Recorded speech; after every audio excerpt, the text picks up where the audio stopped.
executive before. Meanwhile, a clash was reported between BRS and Congress workers in Telangana's Rangareddy. Several workers, including women, were injured in the violence. At the India Today's Telangana roundtable on Wednesday, KTR took a jibe at Congress, branding Rahul Gandhi as Prime Minister Narendra Modi's biggest asset. Congress chief Kharge had slammed Prime Minister Modi at the roundtable, calling ED and CBI BJP star campaigners. Political temperature in Telangana is rising with big-ticket nominations. Bureau Report, India Today.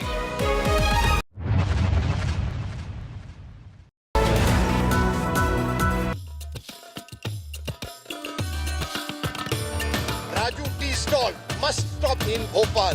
Kachori, nice. The credit of transforming Madhya Pradesh goes only to Shivraj Singh Chauhan.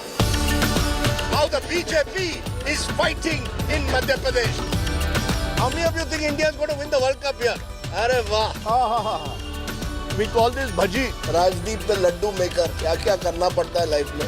Shivraj Singh को विदाई के time आ चुकी है. My religion is not my politics. आपको लाडली बहना में पैसे आ रहे हैं कि नहीं? आ रहे हैं ना. कितने आ रहे हैं? 1250. Nothing like dal fry on the highway.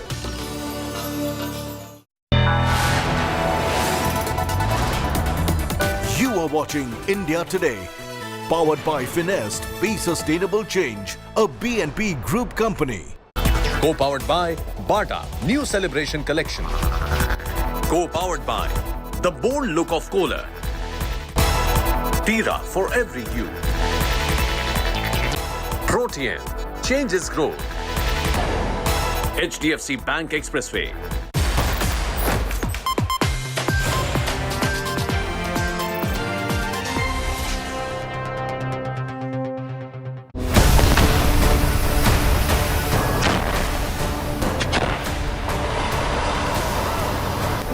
After 35 days of Israel-Hamas war, hostage crisis on razor's edge. Big hostage negotiation kicks off. Israel agrees to daily 4-hour pause.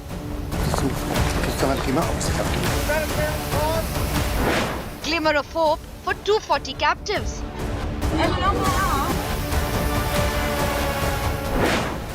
Can Israel save all the hostages? That is our big focus on 5 Live.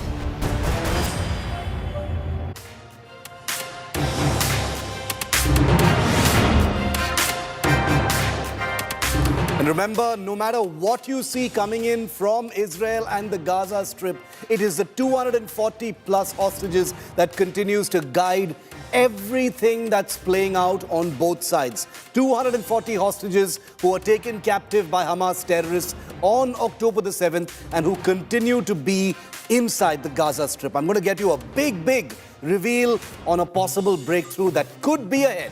I'm Shiv. Thank you for being with me. These are the headlines.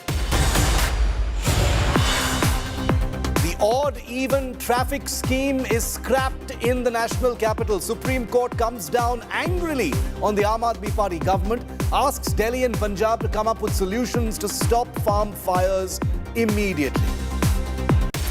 India and the United States hold their 5th edition of the 2+2 ministerial dialogue in Delhi, enhancing engagement in the Indo-Pacific and boosting cooperation in defense are the big items that were discussed between the foreign and defense ministers of both sides.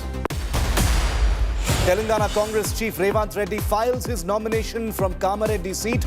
Reddy will take on incumbent Chief Minister KCR in the BRS bastion.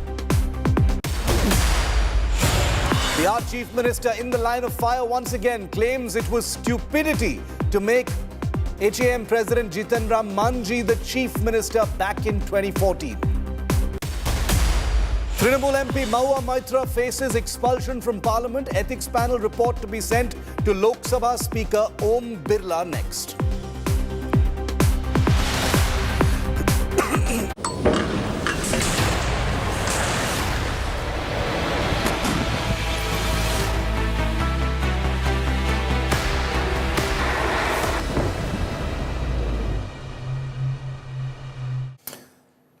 Over 200 families, over 240 hostages, all of them captured and taken into the Gaza Strip by Hamas terrorists on October the 7th. I've been reporting from Israel, where I met with families and friends of some of these hostages. That, in fact, is the wall of the kidnapped in Tel Aviv, where the pictures of all of those 240 plus hostages is worshipped practically by civil society in Israel every single day. The truth of the matter is, it's been 34 days now since those hostages were taken from kibbutzes and elsewhere and into the Gaza Strip. Among those 240 hostages, there are at least 20 to 30 children, some of them even infants and toddlers. Imagine being in captivity by a terrorist organization for 34 days and counting. The fact is that 4 hostages have been released so far for various reasons by Hamas. 1 hostage was rescued. It was a young soldier of the Israeli Defense Forces, but the fate of all of the other hostages remains completely uncertain. How do we know for sure that all of them are still alive? How do we know that some of them may not have been killed, as the Hamas is suggesting, in the Israeli airstrikes and ground operations? Whatever you see and whatever the uncertainty that continues to shroud what's happening in the Gaza Strip, the truth of the matter is over 240 hostages are in some capacity inside the Gaza Strip. And remember, these aren't just Israeli nationals, but belong to nationals of several other countries as well. As we continue to report on what's happening there, as the war enters day 35, Israel has now agreed, very interestingly, to put in place a 4-hour humanitarian pause in its assault on the Hamas in northern Gaza every single day. Think of it as a mini ceasefire for only 4 hours every single day, so civilians can be moved out. The White House has confirmed this, but the really interesting fact is, hundreds of miles away from Israel in Qatar, a very important negotiation is taking place between the Qatar government, which is in touch with Hamas, which actually accommodates the Hamas leadership on its territory, and a senior team of the Mossad, the widely renowned external intelligence agency and counter-terror agency of Israel. Could there be a breakthrough on the cards? Is there a deal between Israel and Hamas brokered by Qatar that could soon spell freedom for those 240 plus hostages? Take a look at this report.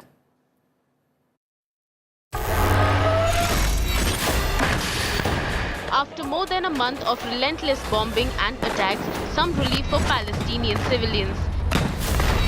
Israel will pause the war for 4 hours in northern Gaza every day to help people move to safer locations in the south. The small window of relief was agreed upon after mediation by Qatar.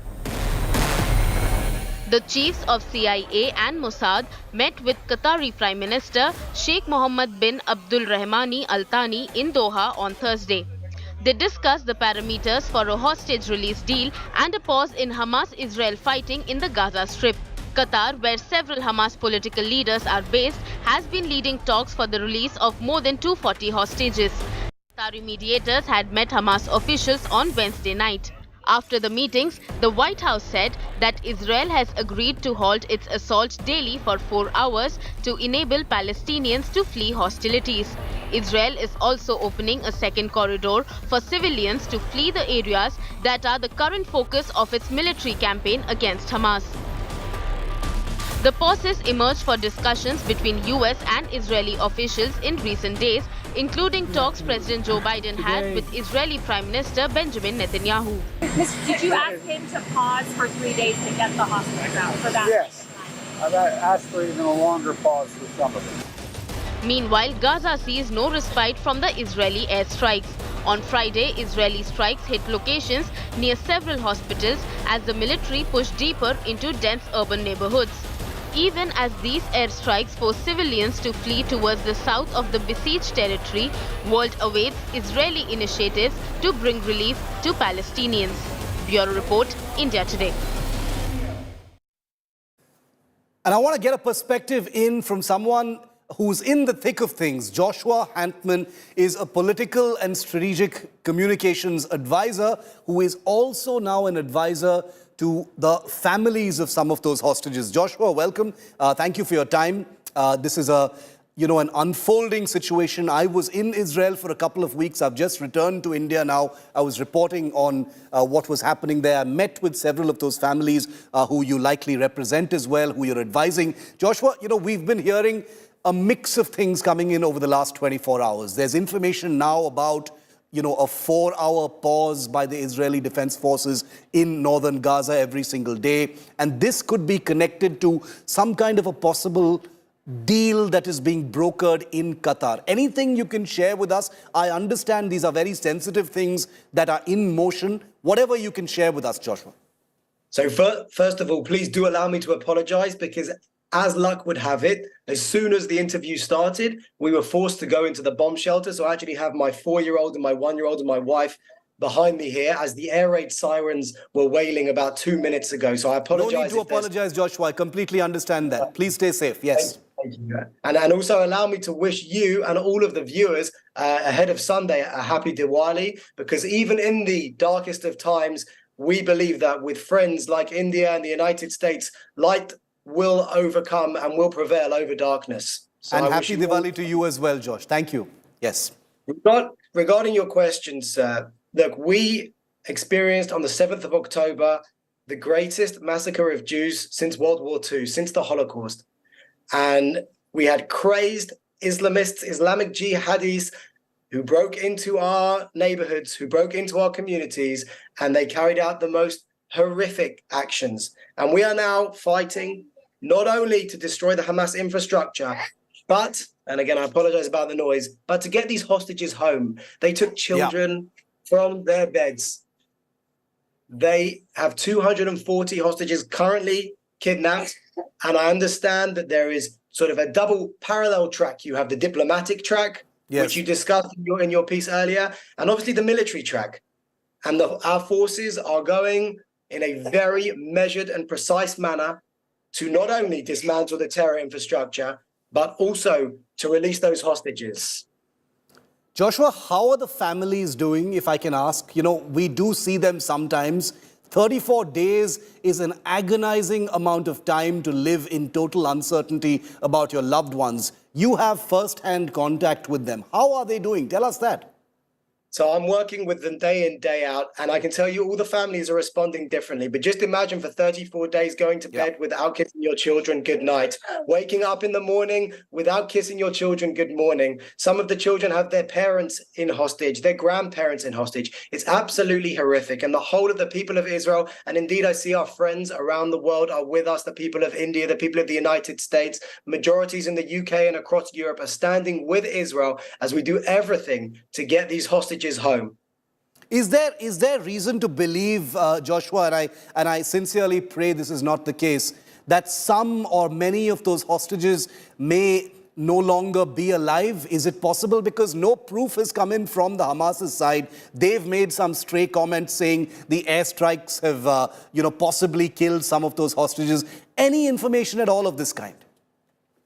So unfortunately, even before the airstrike started, we don't have the full picture of exactly who was taken into Gaza, who was taken alive. Some bodies, believe it or not, 5 weeks later are still being identified. The atrocities that were carried out were to such an extent that some of the bodies are completely unrecognizable. So we're working around the clock, and the authorities are working around the clock with the intelligence services to not only identify exactly who is there, but to try and understand who is alive and unfortunately who isn't. Final question to you, Joshua, is about, the negotiations that some news agencies have been reporting about, some kind of a deal that could be being brokered in Qatar. Obviously, there's never going to be any kind of official word on these because these are extremely sensitive. They're shape-shifting, things change. But Qatar is understood to be some kind of a broker. They are known to, of course, be the place where the senior leadership of the Hamas has lived for a very long time, practically like a safe haven. The Mossad and the CIA have also gotten involved, we understand, through delegations. Anything that you can share with us about this? Because through the last 34 days, we've heard about prisoner exchanges, we've heard about, American nationals being released, and, permutations and combinations of all kinds, but there is no clarity. Is there a deal of some kind on the table? So the families are hoping and praying and pressuring for a deal as soon as possible, some sort of deal. No one knows what that exact deal will look like, but we will fight this war as if there is no diplomacy, and we will continue the diplomacy as if there is no war. We must do everything to bring these family members home, back to their loved ones, and we will continue to work every single track, both civil society and the government, in order to get these hostages back to their families. Are they hopeful? You say that all families respond differently, Joshua, but are they hopeful that 34 days later, that they will see their loved ones sooner rather than later? So the air raid sirens are finished now, so my family can leave the bomb shelter and we can have some peace and quiet in here. The families are all responding differently. I believe there is an amazing strength that they are receiving from the resilience of the people of Israel. Everyone is united behind the families and indeed behind the army that's going into the most difficult and dangerous situations to try and free those hostages. And I believe, like I said at the beginning, with Diwali around the corner, lightness will prevail over the dark. And I think we will be seeing some of these hostages home, and I pray we will very soon.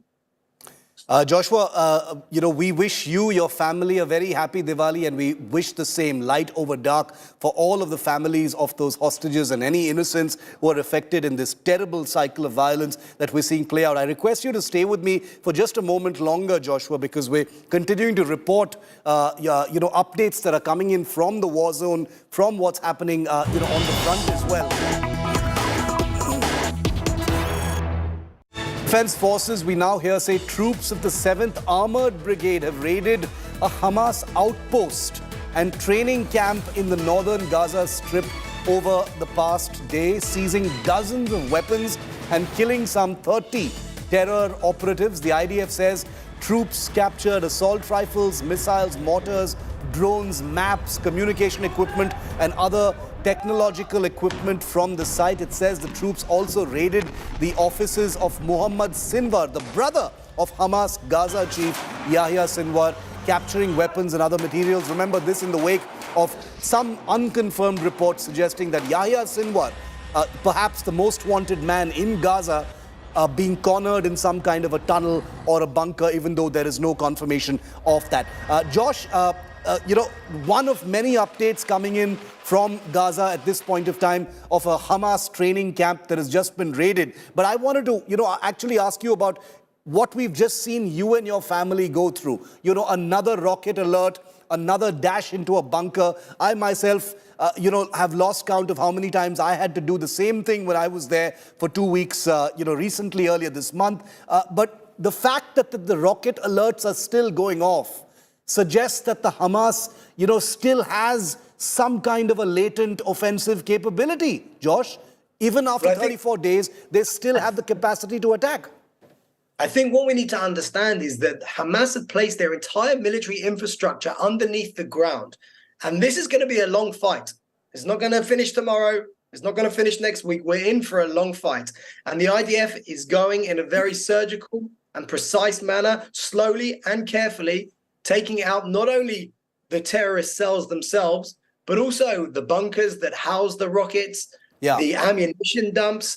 And like I said, they're putting their civilians, whilst we go underground to protect our civilians, they put the terrorists underground and put the civilians on top to protect the terrorists. It's completely the opposite. It's a complete double war crime. They fire at our civilians while they hide beneath their own civilians. And this evil must be defeated. And you're right, the rocket sirens are still going. My kids are terrified every time the rockets come flying over. Thank the Lord that we have the Iron Dome system that can actually shoot the missiles and the rockets out of the sky. But we know that we're in this for the long run. This is not going to be a short fight, but we have no choice. We're fighting for our homes and we're fighting for our existence. Josh, to you and your family, as always, stay safe. Thank you, despite that rocket alert, despite that dash to the bunker, for keeping your time with us and joining us live. Thank you very much, and our good wishes to all of the people of Israel at this point of time. Because remember that India Today is the only channel that reports from both Israel as well as the Gaza Strip, the only Indian channel. We've been reporting on the humanitarian crisis inside the Gaza Strip as well, the deaths of innocent, including children who continue to die as part of this campaign in the Gaza Strip as well. And you'll see a report about that as well in just a moment. And remember, none of this has anything to do with Hamas terrorists continuing to be hunted and snuffed out by a grieving and galvanized Israel. Hamas is not the Palestinians. As the war continues to rage, Israel is making relentless efforts to bomb and destroy Hamas infrastructure after the IDF exposed a Hamas tunnel network that stretches into hundreds of kilometers. IDF officials operating in Hamas's military quarter in Gaza City have eliminated, or said they've eliminated, 50 Hamas terrorists in just the last 24 hours. Here's a report.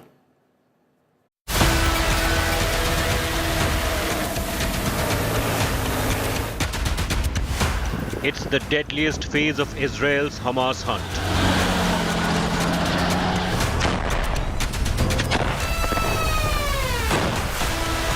Israeli defense forces have entered Gaza City on Thursday, fighting fierce battles with Hamas terrorists. Infantry, armor, and engineering units of the IDF are actively involved in clearing the area of terrorist infrastructure. After the Israeli military exposed a network of Hamas tunnels, command centers and rocket launchers beneath and adjacent to hospitals in northern Gaza, IDF soldiers operating in Hamas's military quarter in Gaza City have eliminated 50 terrorists so far.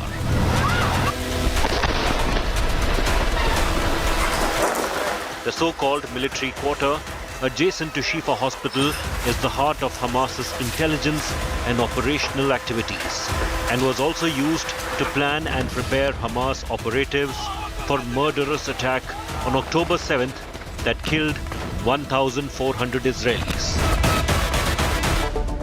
The military quarter consists of strategic Hamas terrorist sites, including the Central Intelligence Headquarters and the Aerial Array Headquarters of the terrorist organization, as well as Hamas government offices, including the Ministry of Interior and a police station. In addition, the area contains the largest training facilities in the Gaza Strip for urban warfare, military outposts, warehouses, and various munition factories. Also in the area are commanders' offices, underground tunnel networks, and war rooms from which the Hamas terrorist organization directs the fighting. All the infrastructure is in close proximity to civilian facilities such as schools, kindergarten, medical clinics, and mosques. As the operations in the security quarter gather pace, IDF is targeting and neutralizing terrorist elements within this key Hamas stronghold. Bureau Report, India Today. Well, amidst the ongoing Israel-Hamas war, Delhi has just concluded its 5th edition of the India-US 2+2 dialogue. It's called 2+2 basically because the foreign minister and defense minister of both sides engage in extended discussions to take forward the strategic relationship. India's External Affairs Minister S. Jaishankar and Defense Minister Rajnath Singh met their US counterparts, Secretary of State Antony Blinken and Defense Secretary Lloyd Austin, and held discussions to strengthen the defense and strategic relationship, defense cooperation, the Indo-Pacific situation, among other key issues. Remember, India and the United States are also two parts of the 4-member Quad alliance. In this crucial meeting, India also raised the issue of rising Khalistani elements in Canada and the United States. India has conveyed its serious concerns to the US over viral videos of certain Khalistanis in both the United States and Canada. India has discussed the issue of the Israel-Hamas war, of course, and reiterated its position on a two-state solution, something it shares with the United States. Earlier, stressing that the Indo-Pacific remains one of the key issues despite the current focus on West Asia. External Affairs Minister Jaishankar had said that the two countries are building a forward-looking partnership that only will scale new heights. This meeting, this visit of yours, I think has a particular significance because one, we need to follow up on the Prime Minister's June visit and the President's coming here in September. So there's a lot of bilateral stuff we need to do. And two, of course, this is the 2+2, so we take a broader view of what we're doing. And then, of course, as Quad members, there's the Indo-Pacific that we're focusing on. And finally, we look at global regional issues, and I think what's happening in West Asia, Middle East, to you folks. That, I think, is a very big concern right now. I look forward to discussing those and other matters with you. Once again, a very warm welcome. The India-US bilateral relationship has seen a growing convergence of strategic interests and enhanced defense, security, and intelligence cooperation.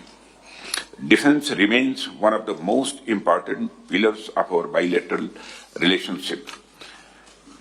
Your visit to India is at a time when India and US are closer than ever before.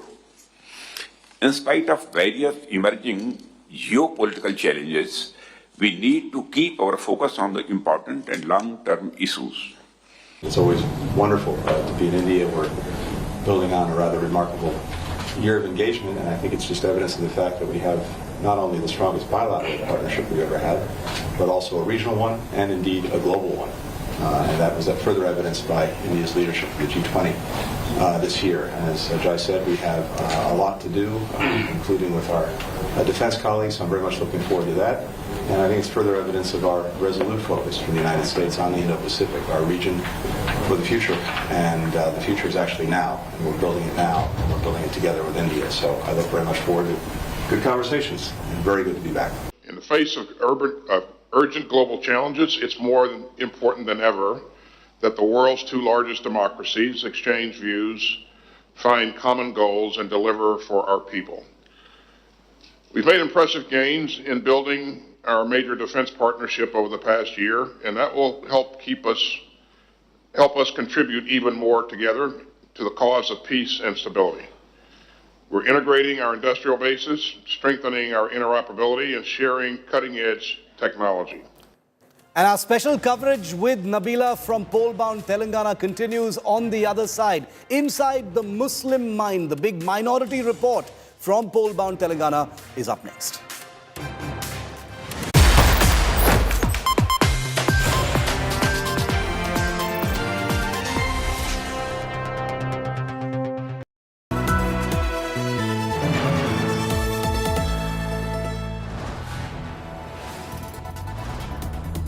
You are watching India Today, powered by Finest, Be Sustainable Change, a BNP Group company.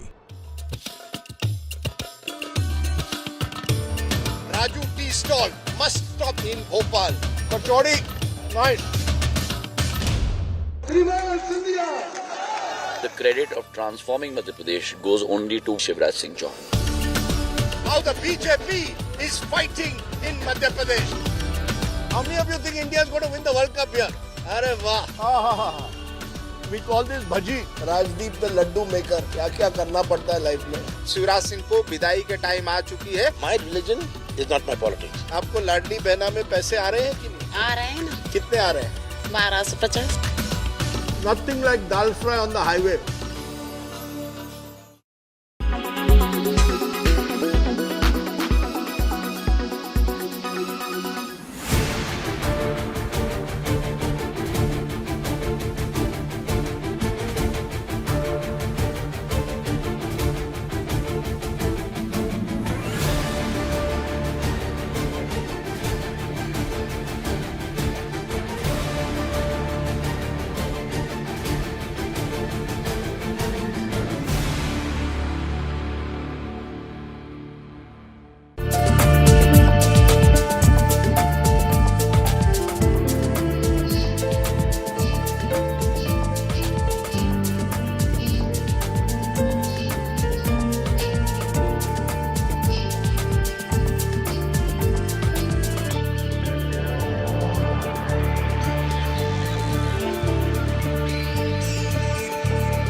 You are watching India Today, powered by Finest, Be Sustainable Change, a B&P Group company.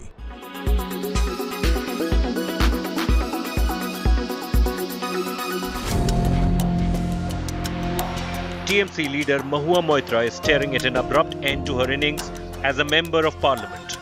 The Lok Sabha Ethics Committee on Thursday adopted a report that recommends the expulsion of the firebrand parliamentarian over the cash for query scandal. 6 members, including Committee Chief Vinod Sonkar, voted in favour of adopting the report.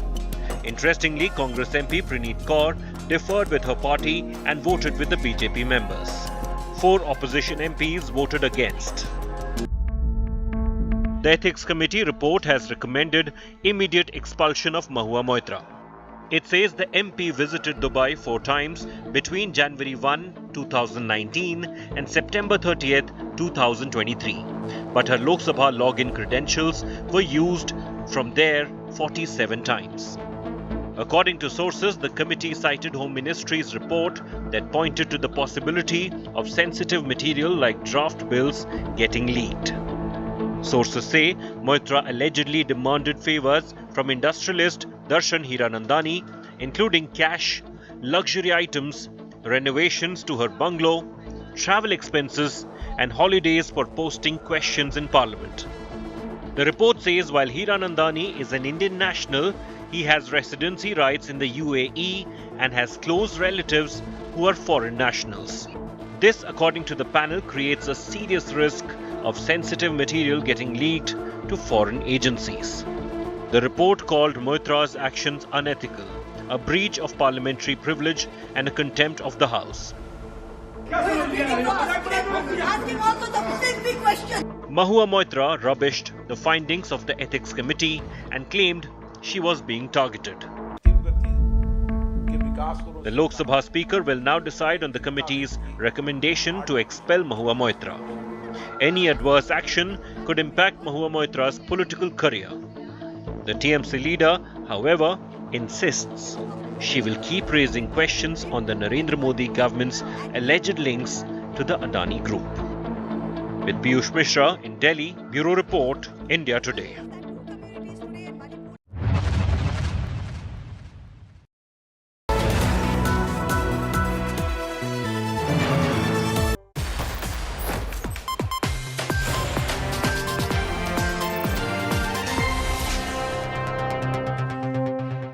Co-presented by आपका Joy Bharat का Joy Joy e-bike Co-powered by Parul University Vadodara Gujarat.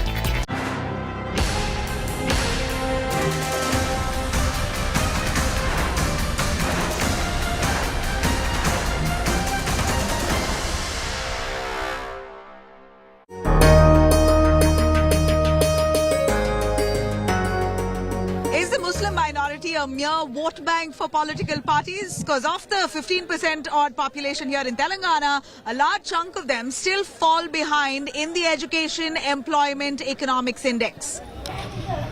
लोग ज़्यादातर ओएसी को vote देते हैं. मुसलमान लोगों का कोई प्रोग्रेस हुआ है यहाँ? हवेसी फैमिली का एक हिस्ट्री है मैडम कि हवेसी फैमिली हैदराबाद की प्रॉपर नहीं है. ये औसा से आइसो फैमिली है, महाराष्ट्र से.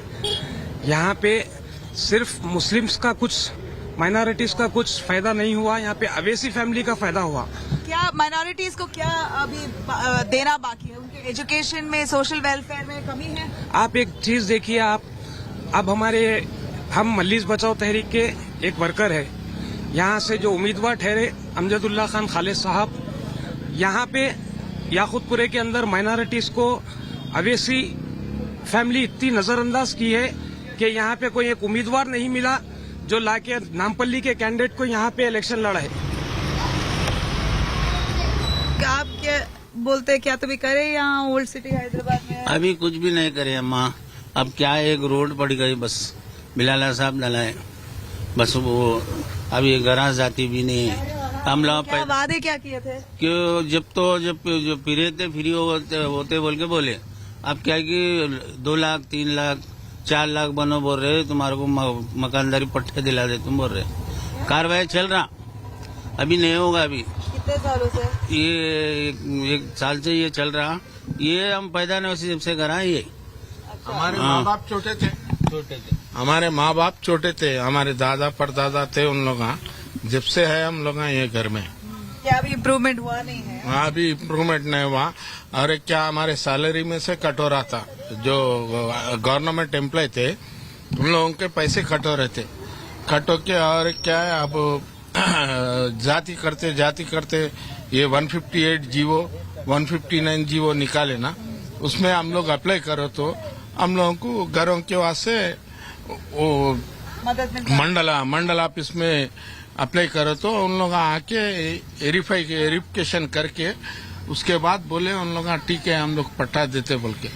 हम लोग समझे चलो भाई हमारे दादा परदादा उन लोग रिटायरमेंट हुए तो वजीफे के पैसे पकड़े थे, सर्विस के पैसे, सर्विस के ग्रेजुएट 3-4 लाख रुपए पकड़े थे, वो भी नहीं दे रहे। और एक उल्टा पैसे बनो बोल रहे घरों के, इसके पट्टे देने के वास्ते पैसे बनो तो पट्टा आता है। तो जो वादे किए वो पूरे नहीं करे, बाकी तुम्हारे हाथ से पैसे ले रहे। हाँ, हमारे हाथ से पैसे ले रहे। 3-3 लाख 4-4 लाख रुपए भरना बोलो तो कहाँ से बनेंगे हम? छोटे मोटे घर हैं हम लोग, छोटे मोटे नौकरी वाले, 10-15 हजार रुपए तनख्वाह है हम लोग का। अब क्या करें? सालों से किसको, यहाँ ओएसी का इलाका है ना? हाँ, ओएसी का उनका बात किए है। हाँ, सब से करे तो सब कर देते, वो करते ये करते बोलते, कोई भी नहीं करते। वोटा हो गए बाद में फिर आते भी नहीं, देखते भी नहीं। इलेक्शन टाइम पे आते, पूछ लेते, जाते। ये एरिया क्या है? आजमपुर स्लम एरिया में। स्लम एरिया से भी नाजायज एरिया है ये। स्लम एरिया तो भी थोड़ा हो रहता। हाँ, ये स्लम एरिया से भी बेकार है। और करंट बिल बनो बोलते, नल का बिल बनो बोलते, पूरा हमारे को लूट ले रहे। हमारे पगार क्या है कि बहुत कम है हमारा तनख्वाह, हम इसमें करते हैं, किसमें?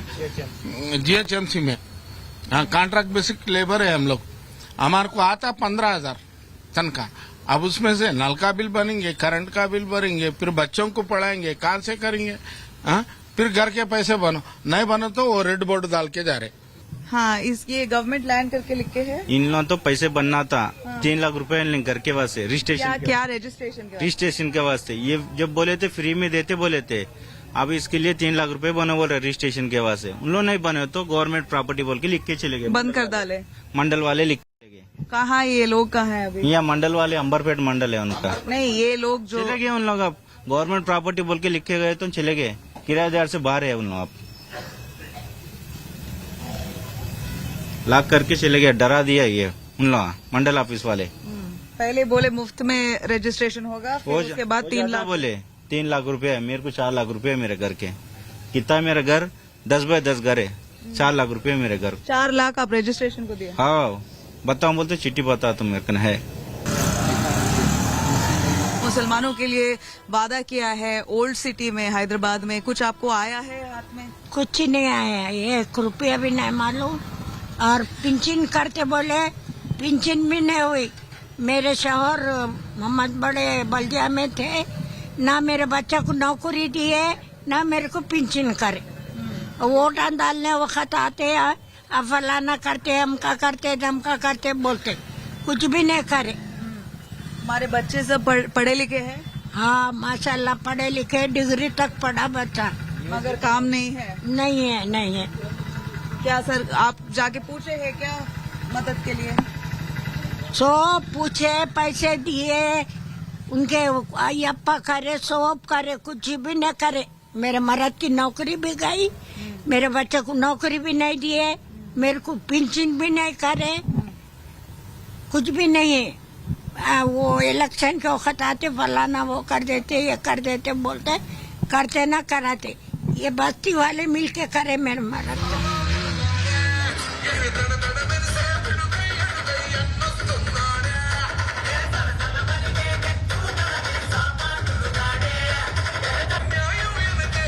Is the Congress Party gaining ground here, especially with the minority community? Do they have popularity? Can the Congress trump Asaduddin's AIMIM to capture that very audience that they call their vote bank? Across the country, Congress is known to have the minority votes on their side, but in Hyderabad, it seems to be slightly different. Asaduddin Owaisi's the king player when it comes to minority votes. Can the Congress change that? Right on his campaign trail, speaking to India Today, Azaruddin, you've been fielded from Jubilee Hills. I see all the fans now and the fervor as you go to file your nominations. What is your promise to the people of your constituency? I think my promise is that to develop the constituency which has not been developed for the last 10 years. Right, you can look Under the BRS government regime, no development has happened. So you need to develop the place. Then the place is called Jubilee Hills. But if you go to the place, if you go in the constituency, there is zero development. I want to develop the constituency as a whole and bring it up to the level which it was before. Sir, if you can just look front and speak as much as you can. Sir, it's been AIMIM has really managed to capture the Muslim audience in Hyderabad, in Telangana. Have they done much to uplift the Muslim community? No, I don't think they have done enough, I mean, don't think they have done enough, and they would have done a lot, but I think, they failed in their promises. If you go and see the plight of the people in the old city and wherever they are from, they have not done a good job, and I think the public now understand what they have done, and then the public is behind Congress now. Sir, are you a minority candidate for the Congress? Are you the minority face for your party? I am a candidate for everybody. I got votes from all communities, so I just look at it that way. Although I am from minority, that is not my fault. I was born in that way.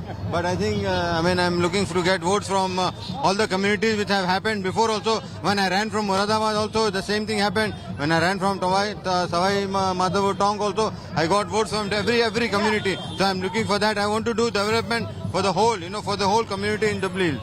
But specifically, if I can stress you on the minority upliftment, what would you really want to do for the population, for the community? I think as a person, I would definitely like to have, our government, hopefully, inshallah, when it comes, they'll give 10% of, reservation in every welfare scheme of the government. That would be my endeavor. Inshallah, I'll get it done. Right, so BJP says that they're going to drop the 15% Muslim reservation in the state of Telangana if they come to power. How many?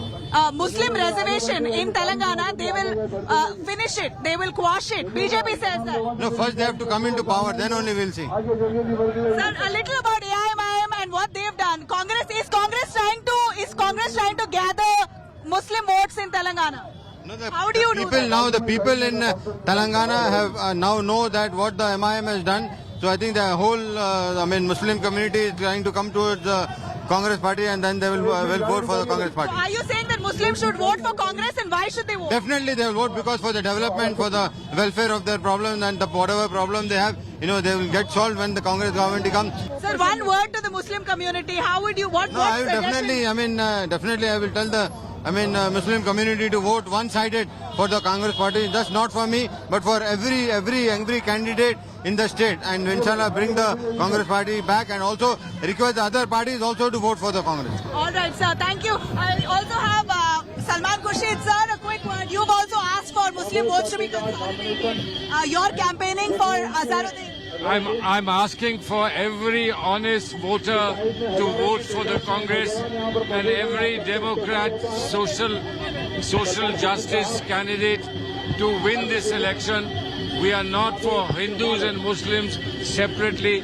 We believe in Hindus and Muslims together as one family, and that is how India has always celebrated the unity of all Indians. Shama Mohammed is also here. Shama, your take on Hyderabad Muslims. You believe under AIMIM's leadership they've done well? No. If you go to the old city, they're highly illiterate, and also the fact is AIM is the B team of the Bharatiya Janata Party. If you're voting for AIMM, the Muslims over here are voting for BJP. That's the most important. And also when it comes to the reservation, the 4% reservation here for the Muslim minority committee was started by the Congress party long ago. So, but what do you think? Why do you think the Muslims here are lacking in the education index and social economic welfare? That is because the AIMIM has been ruling the old city for a long time, and they've kept the Muslims backward because they've used them as vote banks and nothing else. They have not uplifted them. And let's understand, they go everywhere with the Congress parties there to split the vote, including Bihar, UP, everywhere they are there. How does the Congress plan to change that? Well, what we are saying to the Muslim community, like how they voted in Karnataka, consolidate the Muslim vote behind the Congress party and teach these B teams of BJP a lesson. How it is voted in Karnataka, the same way they should vote here to consolidate the Muslim vote behind the Congress party. All right, Mohammad Azharuddin on his campaign trail as he pitches for Jubilee Hills constituency. The AIMIM has also fielded their minority candidate in the same constituency this time. Is the Muslim League leader is also here. So what are the problems of the Muslims extensively in the state of Telangana? Hindi यहाँ पर 10 साल से जो BRS की हुकूमत है, उन्होंने minority के साथ जितने वायदे किए पूरे इसके खिलाफ धोखा झूठ बात किए। कांग्रेस एक सेकुलर पार्टी है, लिहाजा मुस्लिम लीग उसकी तायीद कर दी है तेलंगाना में, क्योंकि केसीआर साहब ने जितने मुसलमानों के लिए वादा किए 12% का वक्फ प्रॉपर्टी के प्रोटेक्शन का पूरे में फेल रहे। लिहाजा यहाँ की माइनॉरिटी तेलंगाना की बिलखुसूस मुसलमान तेलंगाना में कांग्रेस को सपोर्ट कर रहे हैं और हमारी जमात ऑल इंडिया मुस्लिम लीग भी कांग्रेस को सपोर्ट कर रही है। Is the Congress party gaining ground here, especially with the minority community? Do they have popularity? Can the Congress trump Asaduddin's AIMIM to capture that very audience that they call their vote bank? Across the country, Congress is known to have the minority votes on their side, but in Hyderabad, it seems to be slightly different.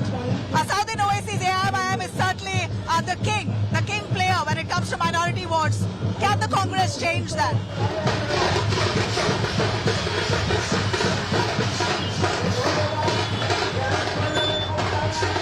Catching Owaisi on the campaign trail, the crowds here in old Hyderabad region. He's really you're said to be the king of this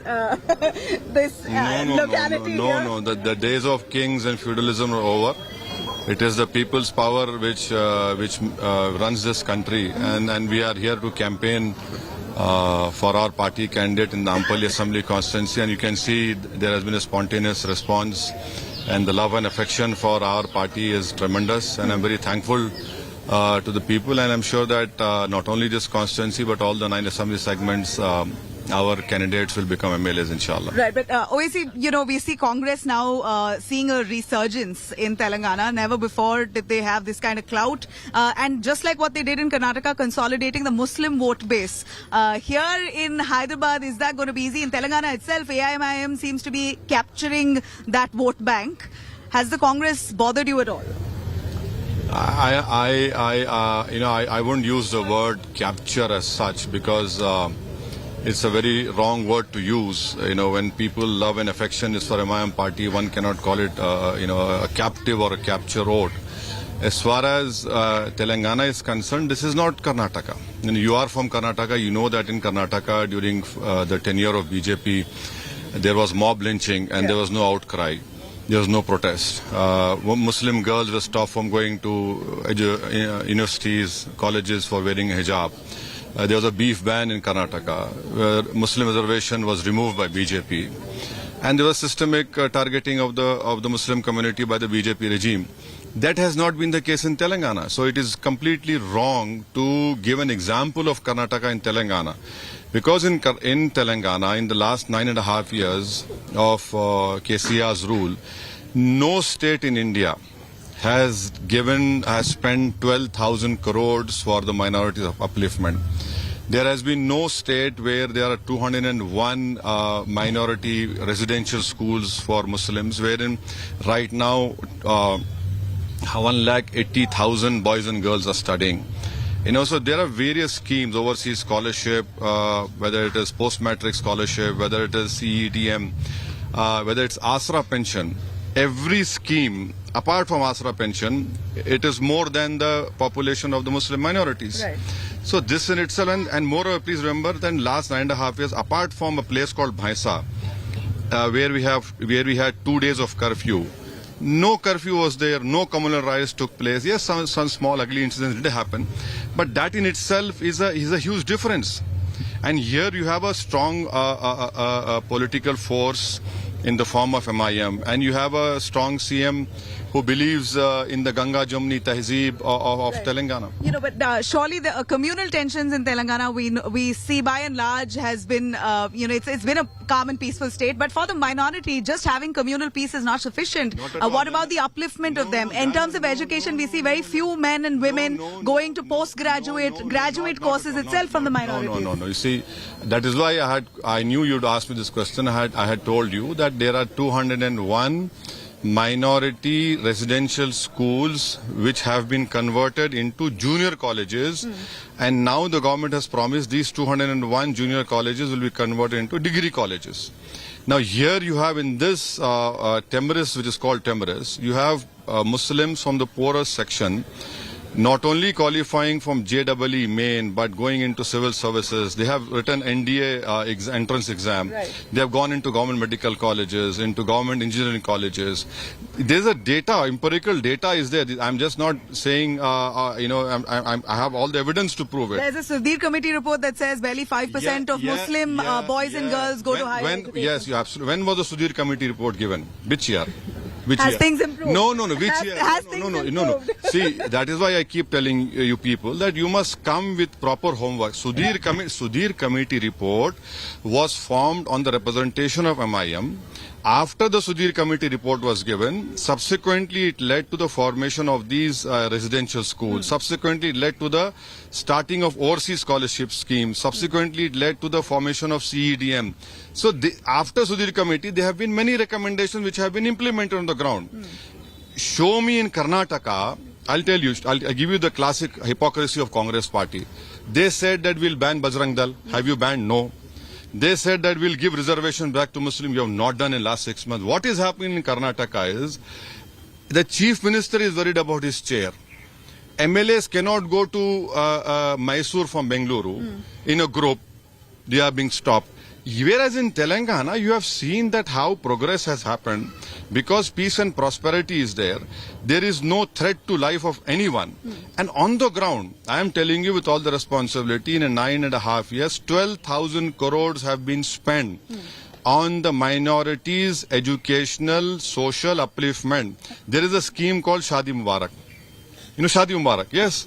In this assembly constituency, more than I think so, what 30-40 crore के ऊपर मिले 7,000 की 700 7,000 He's one of the candidates of AIMIM. 7,000 only in Nampally have got Shadi Mubarak, 1 lakh rupees. And there's a for non-Muslims, there's a Kalyana Lakshmi scheme. So one cannot deny this. Telangana, in my opinion, is the best example of peace, progress and prosperity. So BRS has promised 12% reservation for minorities in government jobs. AIMIM has supported BRS. That has not been fulfilled. No. How can that be fulfilled? How can you violate Supreme Court judgment? The 4% is being given on the basis of Supreme Court. Now, how can any government violate that? That is why we have passed a resolution in the State Assembly, which no assembly has done, asking for the government of India, Mr. Modi's government, to please increase the 50% limit, not only for Muslims but also for STs and SCs. That the BJP government is not able to do. They have to breach that 50% mark. Then only we can improve. And moreover, there is a Supreme Court stay on this 4% reservation. So people just talk, but they don't want to look at the legal judgment of it. Fielded Azharuddin in they have a bunch of minority Muslim candidates, popular favorites. No, people don't know who is he. Who is he? What is he? He had played for India 99 Test, a fantastic batsman, but as a politician he was a failure. Why didn't they give him Moradabad? He was an MP for Moradabad. He was not repeated. And moreover, his tenure as the president of HCA has been mired in controversies, in corruption. It's not an issue. Our candidate is there. Our candidate will defeat and become an MLA from, inshallah, from Jubilee. The sentiment I gather, from some parts of old Hyderabad, largely the Muslim community are making do with what they've got. Many of them have almost given up or settled with the idea that political parties, what they promise, they don't deliver. So they get along with their day just like any other, hoping that God Almighty will ultimately solve their problem. They're seeping into religion. They're trying to find solutions in the name of God. In the meanwhile, we at India Today, as elections are fast approaching, appeal to the political parties, whoever are trying to appease the minorities here. The most basic here, education, health, infrastructure. The most basic is what the community asks for. Education is really going to eradicate all the social evils within the community, and that's possibly the number one priority that we hear from the community here itself. Opportunities. Education brings opportunities. So let's hope political parties are listening. With camera person Prashant, Nabila Jamal for India Today, Hyderabad.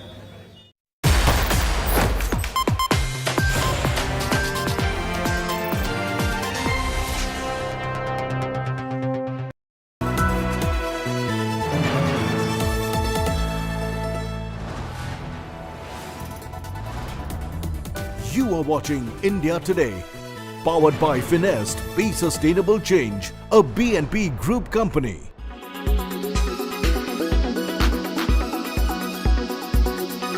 The historic city of Orchha, ready to script its own piece of electoral history.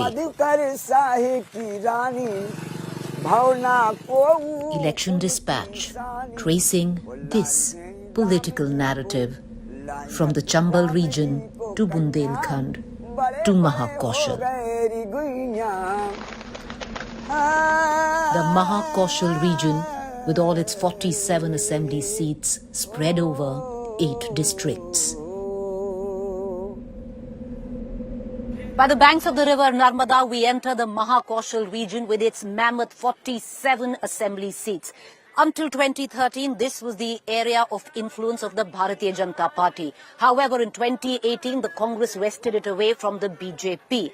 As Kamal Nath comes from this very region, his bastion of Chhindwara is in Mahakoshal. But this time around, 2 sitting union cabinet ministers, Prahlad Patel and Phaggan Khulaste, have queered the political pitch. They have been fielded on a Vidhan Sabha ticket from here. Khulaste from Nevas and Prahlad Patel from Narsinghpur. Will this square the political pitch? How much will it impact Kamal Nath? Time will tell. Will the Kamal bloom, or will the Kamal for the Congress bloom?